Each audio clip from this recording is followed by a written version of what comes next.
आप सबका स्वागत है एक और नए और खास वीडियो में, जिसमें हम बात करेंगे।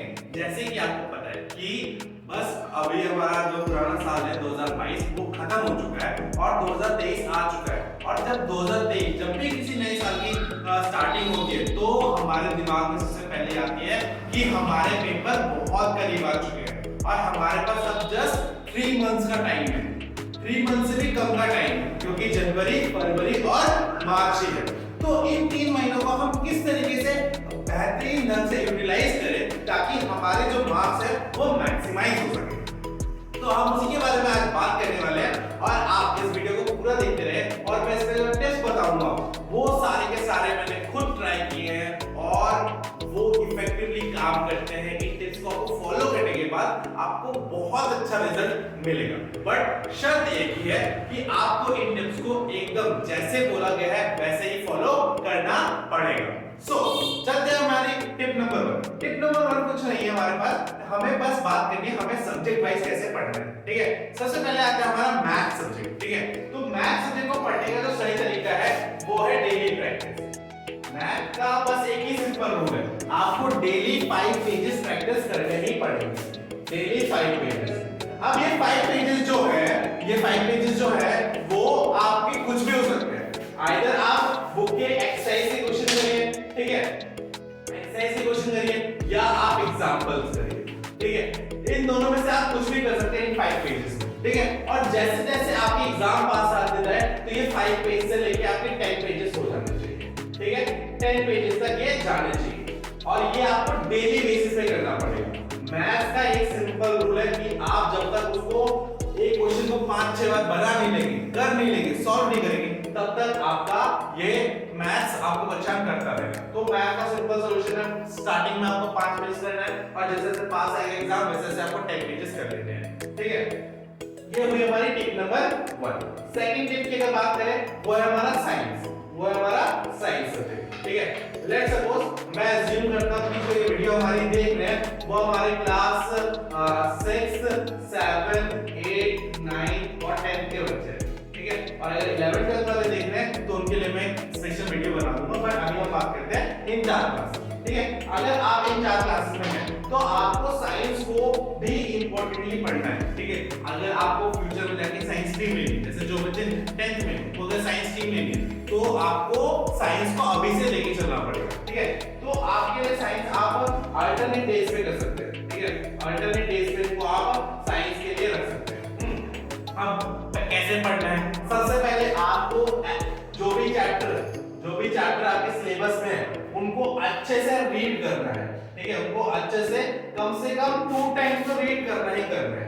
ठीक है, ताकि आपको वो चैप्टर एकदम इन डेप्थ समझ में आ जाए। ठीक है, जब हमारे पास ये हो जाए तो आपको ट्राई करना है कि आपके जो प्रीवियस ईयर में पेपर्स आए हैं, ठीक है, प्रीवियस ईयर में जो पेपर आए हैं, ठीक है, उनके जो क्वेश्चंस हैं उनको देखिए, या अगर आपको प्रीवियस ईयर नहीं मिलते तो जो बैक एक्सरसाइज है उनको देखिए और उनके जो क्वेश्चंस हैं उनको सॉल्व करने की कोशिश करिए। ठीक है, तो ये हमारी साइंस और जो भी बेसिक डेफिनेशन है।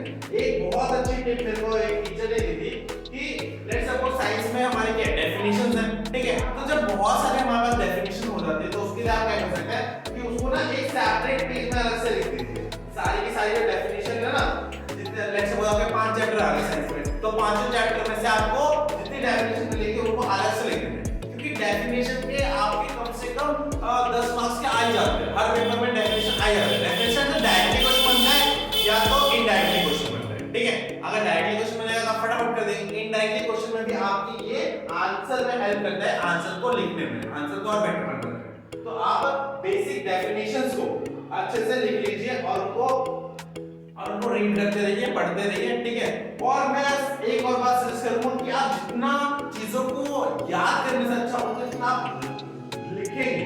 ठीक है, राइटिंग करेंगे उनकी। ठीक है, लेट्स सपोज आपने कोई टॉपिक पढ़ा, उस टॉपिक को आपने एक बार लिख लिया, क्योंकि लिखने की वजह से क्या होता है वो कि हमारी हैंड मेमोरी, एक होती है माइंड वाली मेमोरी और एक होती है हैंड मेमोरी। जिसको हम लिख लेते हैं ना वो हम जल्दी से भूलते नहीं है। तो एक आप अगर राइटिंग कर लेके जो भी आप टॉपिक पढ़ रहे हैं तो वो आपके दिमाग में बहुत टाइम तक रह जाएगा। ठीक है, ये हो गई मैथ और साइंस जो सबसे बड़े सब्जेक्ट है उनकी बात। ठीक है, अब हम बात करते हैं हमारे एक्सिस्टी सब्जेक्ट की। जैसे हिस्ट्री में अभी जो बच्चे हैं उनके लिए हमारे पास ज्योग्राफी है, ठीक है, हिस्ट्री है, ठीक है, पॉलिटिकल साइंस है, और 9 10 में जाते तो एक और सब्जेक्ट ऐड हो जाता है जो कि हमारा क्या है, इकोनॉमिक्स है, ठीक है। तो इन चारों सब्जेक्ट को किस तरीके से पढ़ें, ठीक है, इन चारों सब कुछ बच्चे सोचते हैं एसएसटी तो पूरी एक ही बुक है, ठीक है, इसमें चारों आते हैं, बट हर सब्जेक्ट को पढ़ने जैसे हिस्ट्री है, पॉलिटी है, इन सबको पढ़ने का अपना अलग अलग ढंग होता है, ठीक है, क्योंकि आपको स्मार्ट स्टडी करनी है, ठीक है, आपको बहुत ज्यादा नहीं पढ़ना है, आपको दिन में 16 घंटे या 22 घंटे नहीं पढ़ना है, आपको स्मार्ट स्टडी करनी है,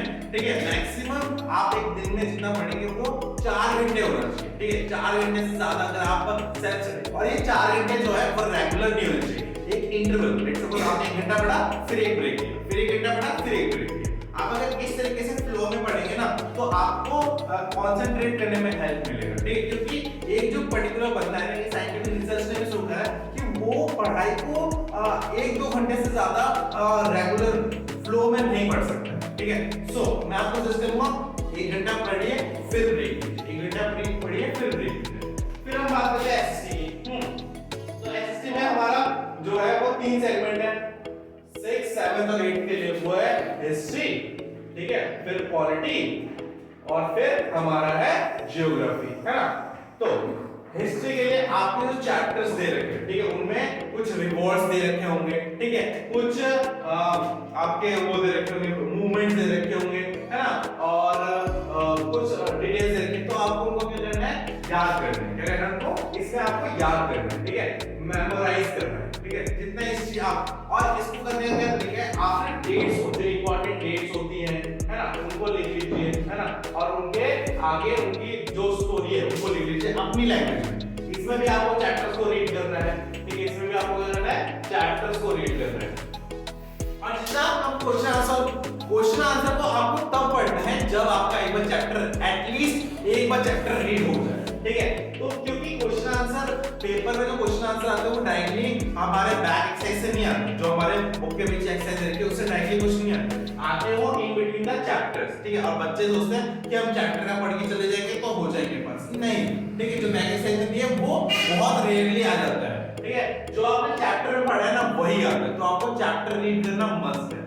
फिर पॉलिटी के लिए भी, उसके लिए भी आपको क्या करना है, इसमें आपको आपके राइट्स के बारे में बताते हैं और आपको रूल्स के बारे में बताते हैं, आपको वोट क्या होता है, इलेक्शन कैसे होता है, इन सब के बारे में बताता है। तो इन सब के बारे में आप छोटे-छोटे टॉपिक्स को नोट्स की तरह इंपॉर्टेंट जो भी है उनको नोट्स की तरह लिख सकते हैं अपनी लैंग्वेज में, ठीक है। ट्राई करें कि अपनी लैंग्वेज में, जो बुक की लैंग्वेज लिखिए उसको पढ़ के समझ लिया, ठीक है, उसको फिर अपनी लैंग्वेज में लिखिए, ठीक है। अपनी लैंग्वेज बहुत इंपॉर्टेंट है, ठीक है, क्योंकि हम जो ह्यूमन बीइंग है वो हम जिस तरीके से पढ़ते हैं उस तरीके से हमें लिखी हुई चीजें मिल जाए तो वो हमारे दिमाग में बहुत अच्छे से समझ में आ जाती है। इसीलिए एक टीचर के समझाने में और एक फ्रेंड के समझाने में दोनों में अंतर होता है। जो टीचर होता है वो सारे बच्चों को जनरली समझाता है, बट एक जो फ्रेंड होता है उसे पता होता है कि मेरे फ्रेंड को इतनी चीजें आती हैं, इतनी चीजें नहीं आती, तो वो उस हिसाब से अपना टोन बनाता है, उस हिसाब से उसको समझाता है। तो जब आप अपनी लैंग्वेज में किसी चीज को लिख लेते हैं या आपने जैसे उसको पढ़ा है वैसे समझ लेते हैं तो वो आपके दिमाग में बहुत टाइम तक रहता है। फिर आता है ज्योग्राफी। ज्योग्राफी में भी आपको क्या करना है, इसमें भी बहुत सारी बेसिक डेफिनेशंस होती है, ठीक है, इनको भी आपको क्या करना है, लिख लेना है, ठीक है। जैसे 7th क्लास की बात करूं तो 7th क्लास में एक चैप्टर है वाटर के नाम पे, वहां पे आपकी टाइड्स, वेव्स, ओशन करंट, है ना, इन सब के बारे में। तो इन सब के बारे में एक लाइन की डेफिनेशन लिख लीजिए, ठीक है, पेपर है, पेपर से पढ़ लीजिएगा, हो जाएगा आपका काम, ठीक है। ये हुई एसएसटी की बात। अब हम बात करते हैं डायरेक्टली इंग्लिश और हिंदी की डायरेक्टली, ठीक है, इंग्लिश और हिंदी की डायरेक्टली। इंग्लिश और हिंदी में भी आपको जो क्वेश्चन आंसर दिए उनको याद करने की जरूरत नहीं है, सिर्फ और सिर्फ चैप्टर रीड करिए, ठीक है, सिर्फ और सिर्फ चैप्टर को रीड करिए और उसको अंडरस्टैंड करिए, उसको समझिए कि किस तरीके से हम इसको समझ सकते हैं। तो आप बोल सकते हैं भैया हमें तो इंग्लिश समझ में आती नहीं है या हमारी इंग्लिश उतनी अच्छी नहीं है कि हम इंग्लिश की बुक को पढ़ के समझ लें, है ना, बट हिंदी तो हम समझ ही सकते हैं, तो हिंदी आप रीड कर लेना। और इंग्लिश को जो बच्चा अच्छे से अभी इंग्लिश की मीनिंग्स नहीं जानते हैं तो उनके लिए क्या है, देखो YouTube पे तुम पढ़ते ही हो, सिर्फ तुम्हें YouTube पे जाना है और उस चैप्टर का नाम डालना है, चैप्टर का नाम डालना है और लिख देना है क्या, चैप्टर नेम, और लिख देना है समरी, क्या लिख देना है, समरी। या चैप्टर लिख रहे हो तो वो आपको उस चैप्टर को एकदम हिंदी में अच्छे ढंग से समझाया हुआ बहुत सारे यूट्यूब चैनल्स हैं, तो आप इस तरीके से भी पढ़ सकते हैं, ठीक है। और अगर आप लगे कुछ इंपॉर्टेंट है तो उसको नोट कर लीजिएगा। तो इस तरीके से आपके क्वेश्चन आंसर होते हैं। और आई बात ग्रामर की, है ना, दोनों में ग्रामर होता है और ग्रामर एक मेन पोर्शन होता है। ग्रामर में भी दो है, एक होता है हमारा जो वर्ब, नाउन, प्रोनाउन, है ना, ये सब होता है, और बाकी एक होता है हमारा राइटिंग पार्ट। राइटिंग पार्ट क्या होता है, जिसमें हमारा एप्लीकेशन, नोटिस वगैरह वगैरह आते हैं ना, वो सब को क्या है, उन पे ज्यादा ध्यान देना है, एप्लीकेशन पे, ठीक है, नोटिस पे, है ना, नोटिस पे और हमारे एसेस पे, है ना, इन पे, क्योंकि ये आते हैं मैक्सिमम मार्क्स के। क्या आते हैं ये? मैक्सिमम मार्क्स के, तो इनसे आपके मार्क्स अच्छे हो सकते हैं, ठीक है। तो ये बात होगी चारों 5 मेन सब्जेक्ट की, जिनके बारे में हमें बात करेंगे। अब आते हैं अल्टीमेट हैक कि आपको इन सबको इंप्लीमेंट कैसे करना है, ठीक है। देखो, पढ़ने का तरीका YouTube पे बहुत सारे मिल जाएंगे। YouTube पे यहाँ तक मिल जाएगा कि how to study in sleep while sleeping, ठीक है, ऐसे भी आपको मिल जाएगा कि पढ़े कैसे सोते सोते। और आपको YouTube पे दुनिया भर की वीडियो मिल जाएगी जिसमें बोलेगी कि एक दिन पढ़ लो 90% तो पक्का है।